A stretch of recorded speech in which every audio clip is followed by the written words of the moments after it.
Dubai তাকাও, Dubai তাকাও। Hello এই মোবাইল মোবাইল আপনার হাত চলে আসতেছে। কি রে ভাই, এটা কি হলো? এই কি রে ভাই,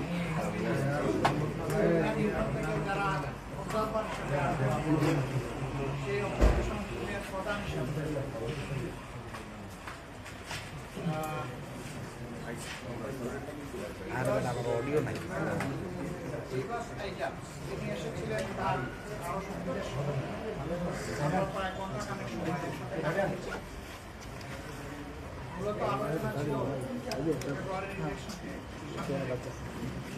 সাধারণ নির্বাচন এবং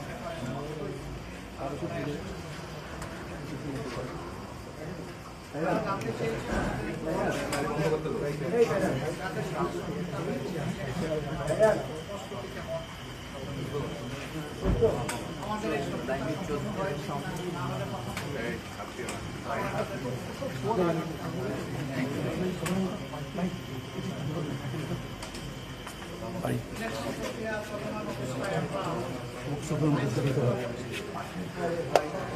অডিও দেন না।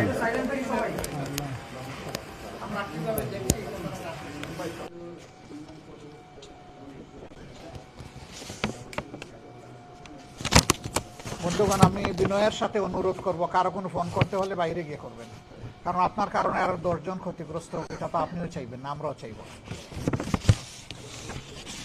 আমরা বলছিলাম যে তারা এই বিষয়গুলো জানতে চেয়েছেন। সকলের জন্য সমতল মাঠ তৈরিতে কোনো চ্যালেঞ্জ আছে কিনা, থাকলে সেগুলা কি। তারা আবার এটাও জানতে চেয়েছেন,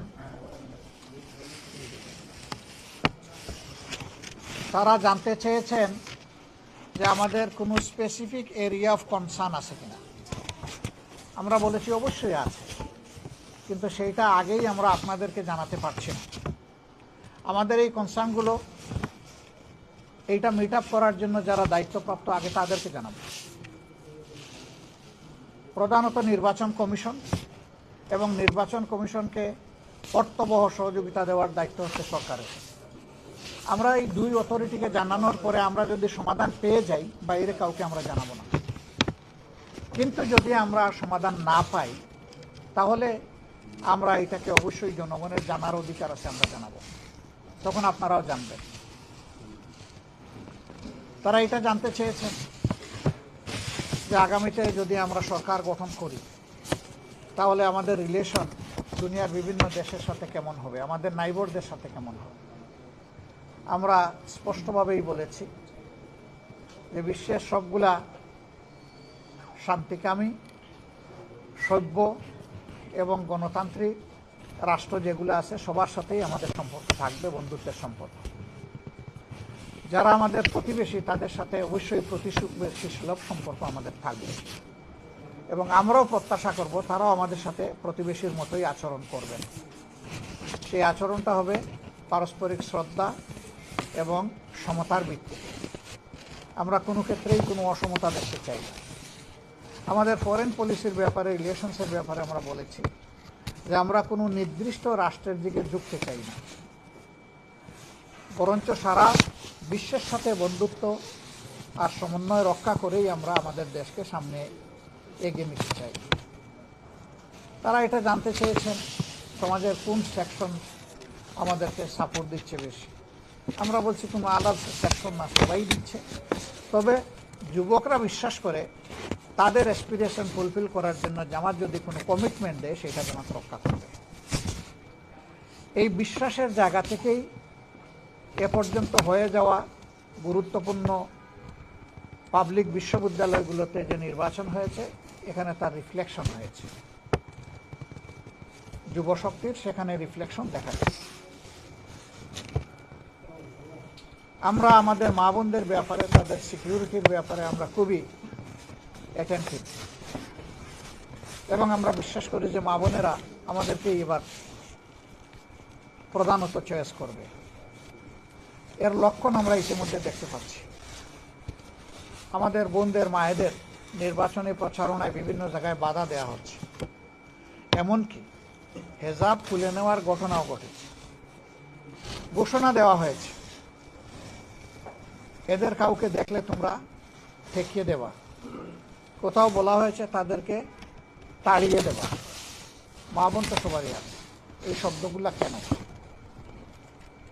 রাজনৈতিক দলের কাজ হচ্ছে সকল শ্রেণী পেশার বয়সের মানুষকে, লিঙ্গের মানুষকে সম্মান দেখানো। শুধু রাজনৈতিক কারণে আমরা কাউকে অপমান করার অধিকার রাখি না। মায়েরা তাদের মতো করে ডিসিশন নেবে, যেমন ভাইয়েরা তাদের মতো করে ডিসিশন নেবে। আমি তার ডিসিশন প্রক্রিয়ায় বাধা দেওয়ার, আমার যদি 10 জনকে ক্যাম্পেইন করার অধিকার থাকে, অবশ্যই তিনি মেল না ফিমেল এই কথা বড় কথা না, তারও অধিকার আছে, তিনিও ক্যাম্পেইন করবেন। আমাদের এই মিউচুয়াল রেসপেক্টের জায়গাটা আমাদের রক্ষা করতে হবে।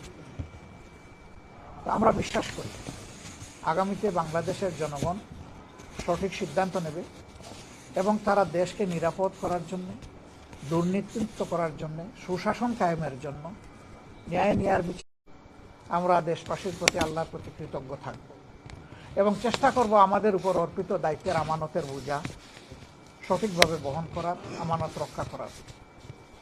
তবে যদি জনগণ অন্য কাউকে সহযোগিতা করে, সিমিলারলি অন্যরা যদি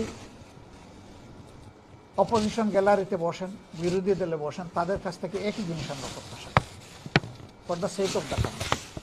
মোরওভার ডেমোক্রেসি এবং কোনো স্টেবল একটা সমাজের উন্নয়নের জন্য, এগিয়ে যাওয়ার জন্য স্থিতিশীল সমাজ ব্যবস্থা খুবই গুরুত্বপূর্ণ।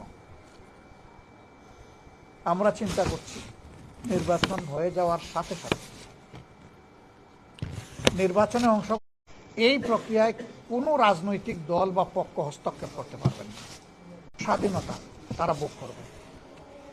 তবে বিচার বিভাগেরও অ্যাকাউন্টেবিলিটির বা দায়বদ্ধতার জায়গা থাকবে, জবাবদিহিতার জায়গা থাকবে, সেটাও নিশ্চিত করা, যাতে একটা চেক অ্যান্ড ব্যালেন্স মেনটেন হয়।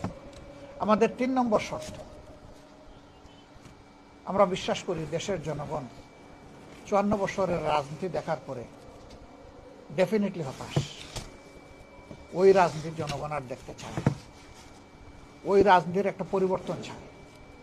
আর সেই পরিবর্তনের জন্যেই মাসের পর মাস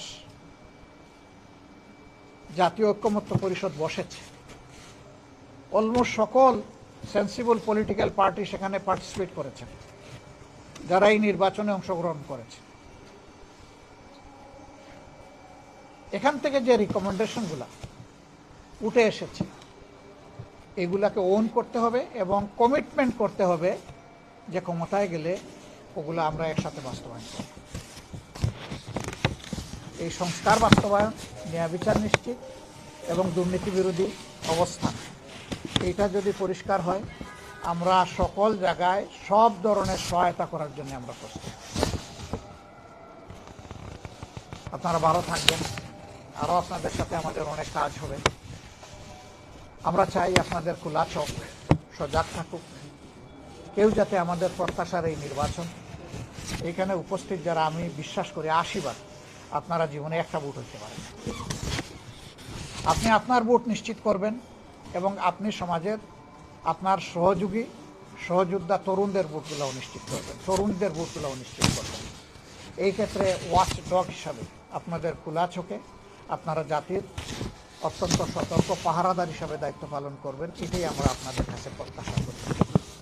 আল্লাহ আপনাদের সকলে ভালো করুন, আল্লাহ আমাদের দেশের উপর রহম করুন এবং আগামী নির্বাচনটা সুন্দর হওয়ার জন্যে দেশবাসীকে সর্বাত্মক সহযোগিতা করার আহ্বান আমরা জানাচ্ছি।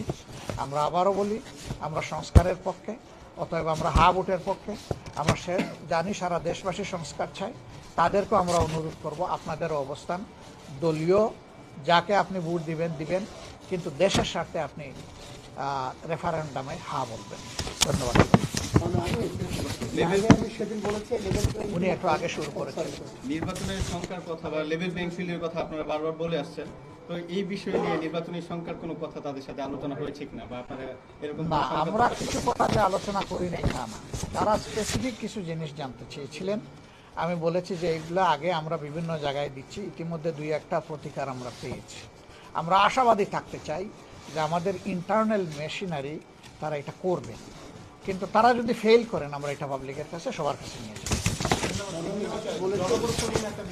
একটু উনাকে দেই, উনি এরপরে চাইছেন। আপনি বলেছেন যে নারীদের ব্যাপারে বাধা দেওয়া হচ্ছে, নারী আমি 2 দিন আগে বলেছেন যে লেভেল প্লেইং ফিল্ড এখনো হয়নি। সব কিছু মিলে ইউরোপীয় ইউনিয়ন জানতে চেয়েছে আপনারা কোনো আশঙ্কা করছেন কিনা সুষ্ঠু নির্বাচন। হ্যাঁ, জানতে চেয়েছি। তো আপনারা সুষ্ঠু নির্বাচনের ব্যাপারে এখন একটু মনে করছেন যে নির্বাচনী পরিবেশ তৈরি হয়নি। না না না, নির্বাচনী পরিবেশ তৈরি হয় না। আপনারা যে কোনো সময় এই যে কথাগুলো বলছেন এটা বলার পরে শেষ মুহূর্তে আপনারা নির্বাচন বয়কটের কোনো আশঙ্কা আছে? দেখেন, আমরা দেশের প্রত্যেকটা ক্রেডিবল ইলেকশন আমরা একটা নির্বাচনে শুধু আমরা বয়কট করেছি, এটা ছিল 18 সালের নির্বাচন, যেই নির্বাচনটাকে মিডনাইট ইলেকশন বলা হয়। সেই নির্বাচনে যখন আমাদের সামনে পরিষ্কার হয়ে গেল যে এটা কোনো নির্বাচন না, তখন নির্বাচনের দিন দুপুর 12:30টায় আমরা নির্বাচন থেকে সরে দাঁড়াই। আমরা এবার মনে করি এই ধরনের কোনো পরিবেশ সৃষ্টি হবে না, হতে দেওয়া উচিত না। এটাকে যে কোনো মূল্যে এনশিওর করতে হবে যে ফেয়ার ইলেকশন হবে। এবারকার ইলেকশন যদি হাত ছাড়া হয় এই জাতির, আমরা জানি না এই জাতিকে কত মূল্য পরিশোধ করতে হবে।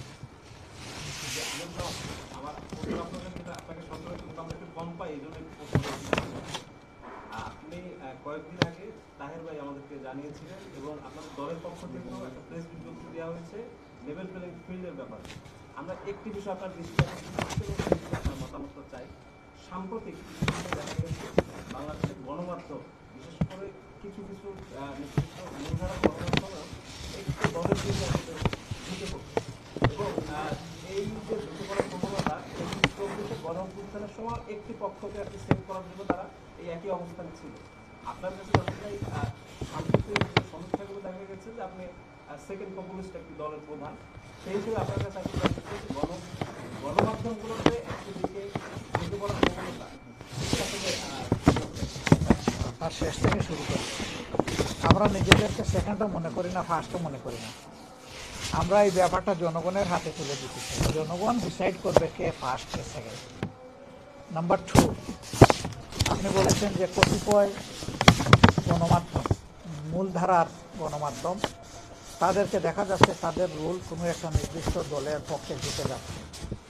ওই ঝুঁকাতে এখন বাংলাদেশে বড় কিছু হয় না, এটা ঠিক, কিন্তু আমরা তাদের কাছে এটা এক্সপেক্ট করি না, এটাও ঠিক। গণমাধ্যমের পজিশন, গণমাধ্যম এটা দলীয় মাধ্যম না, এটা মাথায় রেখে গণমাধ্যম ফাংশন করুক, সেটাই আমরা প্রত্যাশা করি। সকল গণমাধ্যমের কাছে এটা আমাদের প্রত্যাশা। দেখেন, গণমাধ্যমের কথাই যদি সব হতো তাহলে ঢাকা বিশ্ববিদ্যালয় নির্বাচনটাই ধরুন, সেখানেও তো কোনো কোনো গণমাধ্যমের পক্ষপাতিত্বমূলক একদম প্রকাশ্য আচরণ ছিল, কিন্তু তারা কি সফল হয়েছেন? তারা সফল হননি। আমরা আমাদের জনগণকে এনাফ সেন্সিবল এবং সতর্ক মনে করি, সচেতন মনে করি। আমরা আমাদের জনগণকে মিসআন্ডারস্ট্যান্ড করি না। আমি বললেই একটা জনগণ খেয়ে ফেলবে, আমি এটা বিশ্বাস করি না। আমার বলাটা যদি জেনুইন হয় সেটা রিসিভ করবে, যদি না হয় তাহলে আমার দিকে ছুঁড়ে মারবে। এটাই জনগণ করবে, সেটা আমরা প্রত্যাশা করি। তবে গণমাধ্যমের মর্যাদার জায়গাটা নিজেরা সংরক্ষণ করবেন, আপনাদের কাছে আমরা এটা আশা। এই জায়গাটা নষ্ট হয়ে গেলে এটাকে বলা হচ্ছে চতুর্থ স্তম্ভ, কার্যত আমার কাছে এটা দ্বিতীয় স্তম্ভ। আপনি বলবেন কার্যত আবার কীভাবে? সমাজের 2টা সেকশনকে 4 দিক থেকে 4D ডাইমেনশনে দেখতে হয়। একটা হচ্ছে পলিটিশিয়ান, তারা যেহেতু জাতিকে নেতৃত্ব দেবেন, আর একটা হচ্ছে গণমাধ্যম, তারা 4 দিক থেকে দেখবেন। তারা যদি এক দিক থেকে দেখেন তাহলে বাকি 3 দিকের উপর তারা ইনসাফ করতে পারবেন না। আমরা তাদের কাছে ইনসাফ চাই। সমাজের যদি এটা দর্পণ হয়ে থাকে, আর গণমাধ্যম ব্যক্তিত্বরা আপনারা যারা আছেন, আপনারা যদি বিবেক হয়ে থাকেন, তাহলে আমরা বিবেকের প্রতিফলনটা ওই দর্পণে দেখতে চাই। এটা যখন হবে, আমরা যে কথাটা সবসময় অনুরোধ করে আসি যে আপনি আপনার অবস্থানে থাকুন, সাদাকে সাদা বলুন, কালোকে কালো। সে কালো আমি হলেও আমাকে ছাড়বেন না। হয়তো আমি পুরাটা কালো না, আংশিক কালো, ওইটাও তুলে ধরেন, সমস্যা নাই। তখন আমার লাভ হবে। আমি আমার কালো পোর্শনটা হোয়াইট করার চেষ্টা করব, আমার নিজের সংশোধনের দরজা খুলবে। আপনি আপনার ভাষায় সমালোচনা করেন, তাতেও আমার কোনো আপত্তি নাই। আমার মনোনীত ভাষায় আপনাকে সমালোচনা করতে হবে, এটাও কোনো শর্ত না। আপনি যেমনটা পছন্দ করেন তেমনই করেন, কিন্তু ওইটা যেন সত্য নির্ণয় হয়, এটাই শুধু আমাদের। ওনাকে দিয়ে এরপরে আপনাকে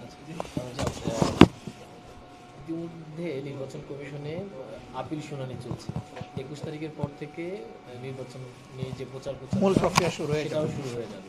কিন্তু এখন পর্যন্ত আপনাদের যে জোটের যে বিষয়টি সেই বিষয়টি এখনো আমি বলেছি আগামীকালকে ভিতরে কালকে আপনারা ইনশাল্লাহ হয়তো দাওয়াত পাবেন, না হয় পরশু সবার সামনেই আমরা একসাথে আসি। না, ওনাকে একটু দৃষ্টি ভাইকে আটকেছিলাম প্লিজ। বিগত নির্বাচনগুলো দেখেছি যে ইউ কোনো প্রতিনিধি দল পাঠায়নি, এবার কি তারা কোনো প্রতিনিধি দল পাঠাবে? তারা 200 প্রতিনিধি দল পাঠাবে, 200 অবজারভার পাঠাবে, এবং তারা সকল ডিস্ট্রিক্ট কভার করবে, ডিস্ট্রিক্ট কভার করবে, সিটি কর্পোরেশন কভার করবে। আপনি বললেন যে দেশের স্বার্থে নির্বাচনের পরে খোলা মনে বসতে চান, কিন্তু আবার শর্ত জুড়ে দিলেন তিনটা। আসলে সেটা নিঃশর্ত হবে কেন ভাই? আরেকজনের গার্বেজ আমার কাঁধে আমি কেন বহন করব? আমি নিজে স্বচ্ছ থাকতে চাইবো, দেশকে স্বচ্ছ বানাতে চাইব। কেউ যদি এই প্রক্রিয়ায় একমত না হয় তাকে দূর করে আপনি নেবেন, সেই দায়িত্ব আপনি নেবেন। যখন কোনো খারাপ কাজ হবে তখন দায়িত্ব আপনার উপরে আসবে না? আমরা তো দেশটাকে একটা ট্রান্সপারেন্ট সিচুয়েশনের দিকে, এনভায়রনমেন্টের দিকে নিতে চাই। এই জন্যই আমাদের শর্ত, এটা কোনো দলীয় শর্ত না, এটা জনগণের স্বার্থের শর্ত।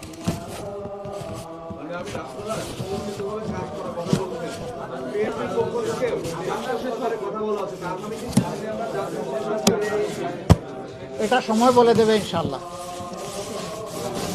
আমরা শেষ করি, আজান হচ্ছে যেহেতু। আপনাদের সবাইকে ধন্যবাদ। আমাদের একেবারে মুক্তসর সামান্য বিনোদন আছে আপনাদের জন্য, নিবেদন আছে, এটা একটু নিয়ে যাবেন ইনশাল্লাহ।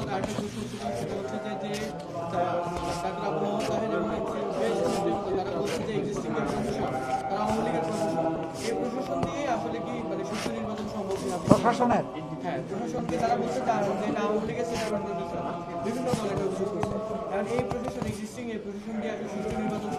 আমরা মনে করি তারা বদলাবে, অন্যথায় তাদেরকে বদলাতে বাধ্য করা হবে। Thank you very much. আপনারা জানবেন, দাওয়াত পেয়ে যাবেন ইনশাআল্লাহ। কালকে অথবা পরশু। ধন্যবাদ সবাইকে, আসসালামু আলাইকুম। কাল হতে পারে, পরশু হতে পারে।